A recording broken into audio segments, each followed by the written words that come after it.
भाइयों, भारतीय जनता पार्टी एक ध्येय और विचार को लेकर जन्मा ऐसा एक संगठन है जिसका उद्देश्य इस देश को आज़ादी के बाद, जिस प्रकार आज़ादी के पूर्व में जिस प्रकार का भारत का वैभव था, गौरवशाली इतिहास था, जो भारत की तूती पूरे विश्व में बुला करती थी,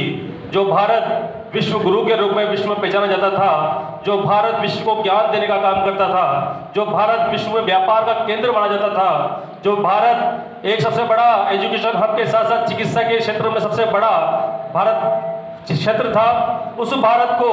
आज़ादी गुलामी के कालखंड में 800-900 साल के गुलामी के कालखंड में जो हमारे भारत में यातनाएं हुई, जिस प्रकार में भारत के लोगों पर अत्याचार, व्यभिचार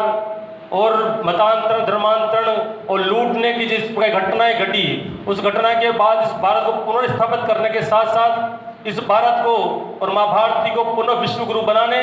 तथा भारत की उस समय की जो तत्कालीन राजनीतिक परिस्थितियां थी, जिस प्रकार के राजनीतिक दल इस भारत में स्थापित हुए, कांग्रेस जैसे संगठन जिन्होंने सिर्फ और सिर्फ एक परिवार को और एक परिवार के विचार को ही बढ़ाने का काम किया, एक परिवार को ही इस भारत को सौंप दिया और उस परिवार के लोगों ने ही इस 60 साल तक इस भारत देश में राज किया। उनको खत्म करने के लिए, उनकी तानाशाही, उनकी गलत नीतियों को खत्म करने के लिए भारतीय जनता पार्टी के और इस देश के सबसे प्राचीन संगठन 1925 में इसकी स्थापना हुई, राष्ट्रीय स्वयंसेवक संघ के द्वारा स्थापित जनसंघ, जनसंघ से भारतीय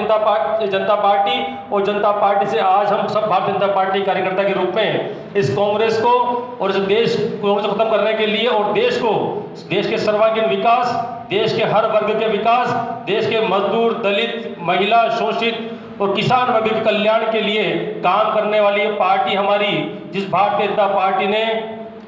स्थापना से लेकर आज तक जिस प्रकार का त्याग और बलिदान और जिस प्रकार के एक श्रृंखला हम देखें तो ऐसी एक लंबी श्रृंखला थी, जिन लोगों ने अपना सर्वस्व इस पार्टी को खड़ा करने के लिए